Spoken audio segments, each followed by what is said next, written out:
Hello, আমরা কোথায় এসেছি? আমরা এসেছি সমুদ্রে। আমার লাইফে তো ফার্স্ট টাইম। আর এখানে এসে তো নিজের ফুল মাস্তি, সাথে বরের কোলে উঠে আনন্দ, সাথে রুমে ফিরেও যাওয়া, সঙ্গে অনেক কিছুই। তো আসসালামু আলাইকুম এভরিওয়ান, সবাই কেমন আছো? আলহামদুলিল্লাহ আমি অনেক ভালো আছি, আশা করছি তোমরা অনেক ভালো আছো। তো welcome back to my channel lovely blog. এখন কিন্তু প্রস্তুতি পর্ব। এখন যে আমরা সমুদ্রে নামবো, হ্যাঁ, আমাদের নামার আগে তো একটু প্রস্তুতি, সেটা হলো ফোনের যে সেফটি। ফোনের এই যে ব্যাগগুলি পাওয়া যায়, এর মধ্যে তিনটা আছে, একটা আমার ভাইয়ের ফোন থাকবে, একটা আমাদের, আর একটা দুলা ভাইয়ের ফোন, হ্যাঁ। আর ভাবির একটা ব্যাগ আছে সাথে, সেটাই করে বাদবাকি সরঞ্জাম থাকবে। তো আমি আমার বড় ভাইয়ের হাত ধরে গুটি গুটি পায়ে এগিয়ে যাচ্ছি, সবাই কিন্তু খালি পায়ে যাচ্ছে, আর আমি পায়ে যাচ্ছি জুতো। জুতো আমার পায়ে ছিল আর একজনের পায়ে মনে হয় ছিল, বেশিরভাগ সবাই খালি পায়ে গিয়েছে।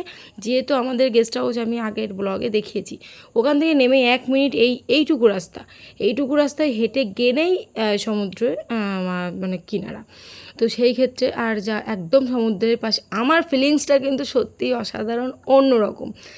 জীবনের প্রথম টাইম যেহেতু, হ্যাঁ, যে ট্যুরে আসলাম আর সাথে আপনজনদের সাথে, একদমই আলাদা ধরনের ফিলিংস। তো যাওয়ার আগে আমরা ওখানে একটু খাওয়া দাওয়া করে নিলাম। তারপরে এই যেটার কথা আমি বলছিলাম, এই ঘাটটা হলো একদম আমাদের গেস্ট হাউস থেকে বেরিয়ে 1 থেকে 1.5 মিনিট হাঁটার পরে এই ঘাটটা। তো আমরা প্রথমে এখানে আসলাম। আমরা কিন্তু অনেক সাইড ঘুরবো, মানে এখান থেকে আর এক সাইডে যাব, তার আগে এখানে যেহেতু আছি আর আর হ্যাঁ, আমরা দীঘায় এসেছি, বাড়ির দিকে বৃষ্টি হচ্ছে, আর দীঘায় আসার পরে সামান্য এই সকালটাতে একটু ছিটিফোঁটা বৃষ্টি হয়েছে, মানে এই রাস্তাগুলো ভিজেছে, তাছাড়া কোনো অসুবিধা নেই। আর আমরা আগের ব্লগে গিয়েছি, খাওয়া দাওয়া করেছি, ঘুমিয়ে পড়েছিলাম। সকালে উঠেই একদম ফার্স্ট মর্নিং উঠেই আমরা কী করছি সেটাই তোমাদের সাথে শেয়ার করছি, আর এক এক করে মানে যতটুকু দেখানোর আমি দেখাবো পুরো।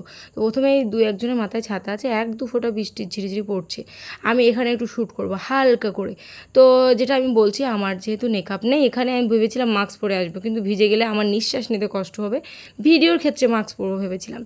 তো আর পড়িনি, সেই কারণে সমুদ্রকে এত কাছ থেকে দেখে আমি একেবারে ঝাঁপিয়ে এসেছি। আর যেটা এখনও বলছি, বারবার বলছি, আমার ফিলিংসটা একটুই অসাধারণ।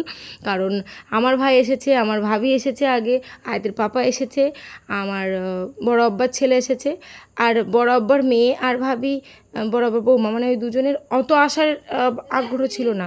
সেই ক্ষেত্রে আমার আগ্রহটা একটু বেশি, OMG, আমি তো একটু বেশি অবাক।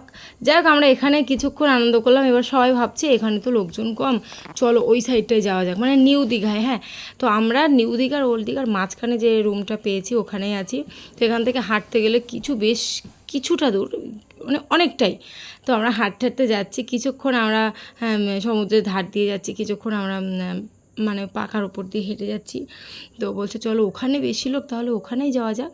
তো আমরা এসেছি ফাইনালি, হাঁটতে হাঁটতে আসিনি, এখনও পৌঁছায়নি, যাচ্ছি। তো যেতে যেতে আবার কিছুক্ষণ নিচে থেমে যাচ্ছি, আর এখানে ভিডিও করছি, ফটো তুলছি, ভিডিও কলে বাড়ির সবাইকে দেখাচ্ছি। সত্যি ফিলিংসটা অসাধারণ। আর অনেকে বলেছে যে আগে যাস না, এখন একটা মেয়ে হয়ে গেছে, এখন যাচ্ছে, বাচ্চা নিয়ে ঝামেলা, ওখানে ঘুরতে পারবি না। আমার আয়াতকে নিয়ে বেশি আনন্দ হচ্ছে, মানে এটাই আমার ফিলিংসটা একটু আরও বেশি লাগছে। আয়াতের আনন্দ দেখে আমিও বেশি আনন্দিত হচ্ছে, ওরকম একটু ব্যাপার। যাই হোক, বড়ো ভাই ওর বোনকে ট্যাগল করছে। এখানে দেখে মনে হচ্ছে যে খুব বেশি লোক নেই, এখানে প্রচণ্ড লোক। আরও তো আমরা এখানে যখন এনজয় করছি তার মধ্যে আরও আসছে। তো ব্লগটি জাস্ট দেখতে থাকো, অবশ্যই বুঝতে পারবে। তো আমি নামছি, আমি আয়াতে বাবাকে বলছি একটু ঘোড়ায় উঠলে হতো, কিন্তু আয়াতে বাবা বলছে না, যদি তুমি পড়ে যাও, মানে বাই চান্স হতেই পারে এরকম ঘটনা। তো একটা ফাঁকা স্পেস পেলাম, আমি এখানে আয়াতকে বলছি দেখো আয়াত, এখানে তোমার পাপার নাম আর তোমার নাম লিখবো, হ্যাঁ, S লিখবো, A লিখবো, J লিখবো। তো আমি এখানে লাভ আঁকছি, আর আয়াতও সেই করছে আমাকে দেখে দেখে। কিন্তু তোমরা এসে সব ঘেঁটে দিলে, তবে অসুবিধা নেই, তোমাদের নিয়েই তো ওখানকার সৌন্দর্য, মানে আমি এই পানিটাকে বলছি, হ্যাঁ। তো বিশ্বাস হোক বা না হোক, আমি এতটাই আনন্দিত যে, মানে এতটা পানি, নদী তো প্রচুর দেখেছি, সমুদ্র দেখার সৌভাগ্য না হয় এখন মিলল। আর আমি মুখে বলছি, যেহেতু আমি ওখানে যে 2 দিন ছিলাম তখন তো ভিডিও এডিট করতে পারিনি, বাড়ি এসে ভিডিওটা এডিট করছি, সেই কারণে বলছি এতটা আনন্দ। ওখানে যতটা আনন্দ হচ্ছিলো ভিডিওতে, অতটা বোঝাতে পারছি না আমি ভয়েস দিয়ে। তো আমরা হাঁটছি আর লোকজন কিন্তু এখানে বাড়ছে। এবার আমাদের স্লোমো ভিডিওটা একটু দেখো। আমি এখানে চেষ্টা করেছি, সবার মুখ ঢাকার যায়নি, আমি আমার মুখটাই হাইড করেছি। আমি এখানে ব্যাঙের মতো লাফিয়ে লাফিয়ে আমার মেয়েকে আনন্দ দিচ্ছি। আর আমার মেয়ের একটাই সমস্যা, ঢেউ আসলে আমার মেয়ে বলছে গালে লবণ মানি যাচ্ছে, গালে লবণ মানি যাচ্ছে। ওই হচ্ছে আমার মেয়ের সমস্যা, তাছাড়া এতে আর কোনো সমস্যা হয়নি।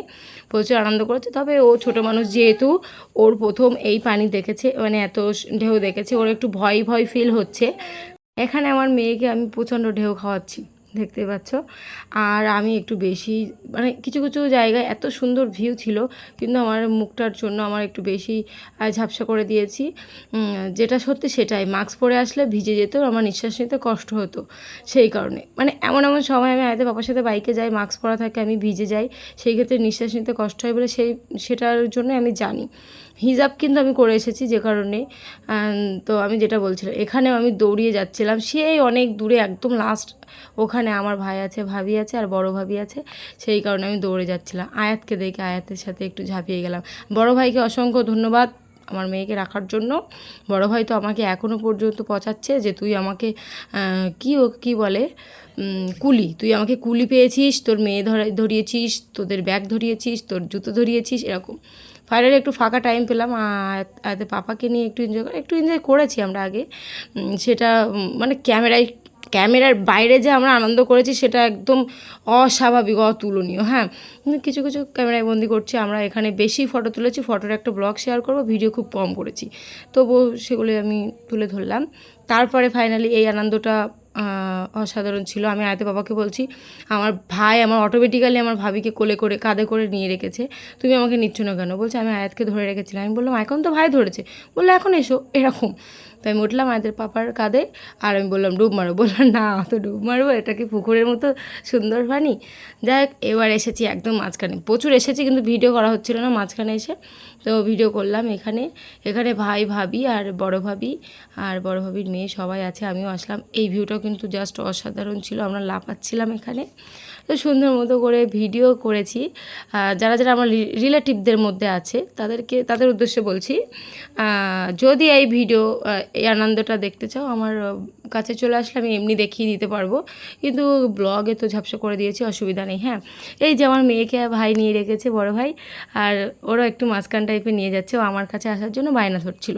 ভাই যেহেতু লম্বা মানুষ নিয়ে রেখেছে, প্রচুর এনজয় করলাম, অসাধারণ, মাশাল্লাহ, মানে আলহামদুলিল্লাহ অনেক আনন্দ করলাম। তারপরে এখন বাড়ি যাচ্ছি, জুতোগুলো হাতে নিয়ে নিয়েছি আয়াতের, আর আমার হিজাব এখন খুলে গেছে, মানে খুলে দিয়েছি, ভিজে গিয়েছিল, সেই কারণে চলো বাড়ি না, গেস্ট হাউসে যাচ্ছি। হ্যাঁ, আর এখানে চলে আসলাম, সকালের দিকে গিয়েছিলাম, সকাল 7টা থেকে 11টা কি 10:30 সামথিং আমরা 3 ঘন্টা 4 ঘন্টা মতো ওখানে গোসল করলাম।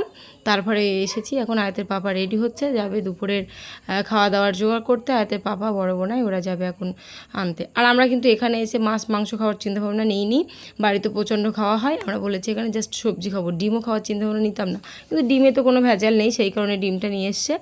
অনেক 4 রকমের সবজি ছিল, চাটনি, পাঁপড়, ডাল আর ডিমের তরকারি ছিল, এই সমস্ত।